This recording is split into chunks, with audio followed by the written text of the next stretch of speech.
Hello friends, बरायबाय Bodo' job info official YouTube चेनेलाव दिनै 6 July yes finally BTC forest डिपार्टमेन्टनि फिजिकल टेस्टआ दिनैनिफ्राय स्टार्ट जाबाय आरो जोबहैगोन 24 जुलाइआव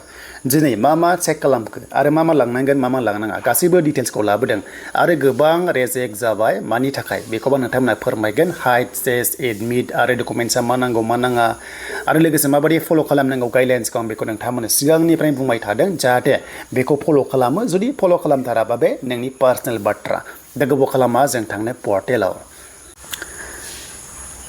दा जोङो पर्टेलाव फैबाय ओके देन पर्टेलाव फैनाय लोगो लोगो जोङो गाइडलाइन्सखौ नायग्रोनांगोन एडमिट मोनाखैबा नोंथांमोना एडमिटखौ थाबैनो मोननो सेस्था खालाम एबा डाउनलड खालामदो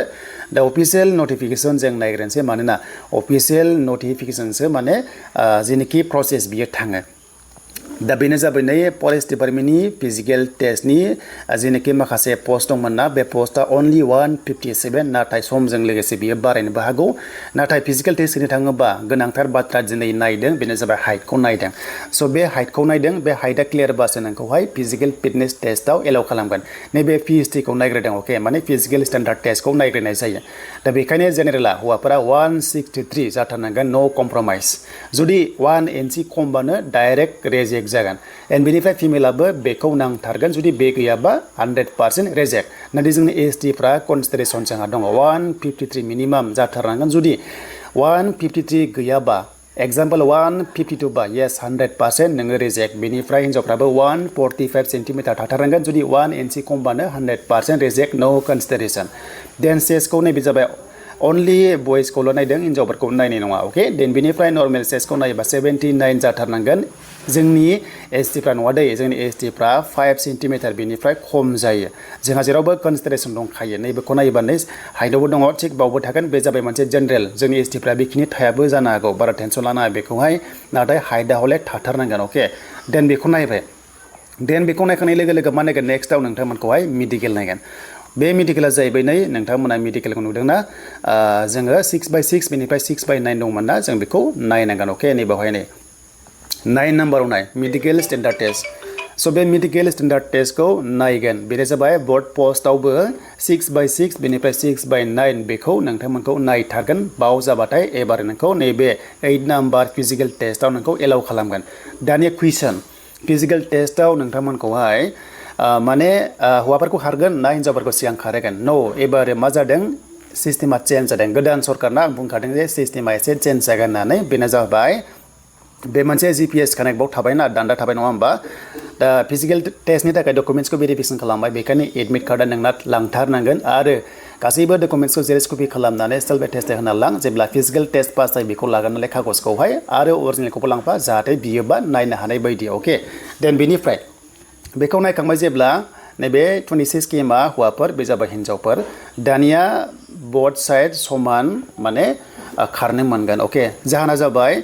जेबो हौवा हिन्जाव खोथा गैया डिस्टेन्सआ माने सिमा दंखायो अके सेम रडआवनो बेखायनो जाय डकुमेन्ट्स भेरिफिकेसन खालामजागोन बेनो डाइरेक्ट नैबे GPS-आव थांनानै लाइन जानानै खारनो हागोन गोसोबादि एबार खनसेनो जमा दोनाखै अके जमा दोनाखै खनसेनो नोङो डकुमेन्ट्स भेरिफिकेसन नोंना जाबाथाय नोङो बाव थाहैदो लाइनाव थाहैदो नोङो थाबायदोबो नोंनि गोसोसै नों थाबायबानो बेयाव कानेक्ट जानाय लोगो लोगो नोंनि टाइमा येस काउन्ट जागोन अके खोथाया जाहैबाय हौवा हिन्जाव मेटार नङा जायनो लाइनाव फार्स्ट थानो हागोन डकुमेन्ट्स भेरिफिकेसन जानानै बेनो फार्स्ट फिजिकेल नैबे टेस्टखौबा नोंथांमोना माने होनो मोनगोन अके बेखायनो टेनसन गैया रावखौबो नेलायनोसि गैया एबार माने टाइमा प्रब्लेम आरो लामाया कन्डिसना एसे रडा बारा मोजां नङा मानोना जेनोखि हाजो एरिया ना हाजो एरिया अके थ' बेखायनो एबार फिजिकेल टेस्टआ हार्ड जादों माने खायसे खायसे डिसक्वालिफाइड जानायनि चान्सआ दङ जायफ्रानोखि प्रपार प्रेक्टिस खालामाखै स' बेखायनो मोजां प्रेक्टिस खालामब्ला नङाबा गोबां खस्थ' मोनगोन माने 4 निफ्राय 5 केमानो जाबाय हाजो दावखोनाय एबा दावख्लायनाय बेखायनो एसे बावहाय खस्थ' मोनगोन टाइमिंखौ नोंथांमोना एडजास्ट खालामनांगोन उपाय गैया थांनाय बारनि लामाखौ देग्लाय एलाउ खालामासै बेखायनो बिथिंहाय रड मेपखौहाय लानांगौ जाबाय अके दिप्लाय दिरबिल लामाजोंहाय हाजो दं बेखौ जों मिथिगौ आरो बे लामाया एसेबां गुवार नङा गुसेब बेखायनो थांनाय फैनायाव एसे प्रब्लेमा बाव जाखागोन थ' बेखौ जोङो कमप्रमाइस खालामनांसिगोन दानिया जों एडमिटखौ ओरैबायदि सेकेन्ड नाम्बाराव बे मोनसे पइन्ट दङ नोंना ग्रेड 1 आरो लोगोसे कार्डबो दङ स' नोङो जि डेटआव ग्रेड 1 दङ नों बावसो थांनांगोन अके बावसो थांनांगोन नङाबा नैबे फरेस्टार ग्रेड 1आ बै समावहाय कनसिडार जानाय नङा नों अनलि कार्डखौल' मोनगोन माने बेक डेट बाव चान्स गैया माने रुल्स बाय रुल्स ओके बेक डेट चान्स गैया ग्रेड 1 खालि नोङो जुदि कार्डबो दङबा नोङो येस एक्सेप्ट जागोन एडमिट गांनै श' खालामनांगोन ओमफ्राय नोङो फिजिकल टेस्टआव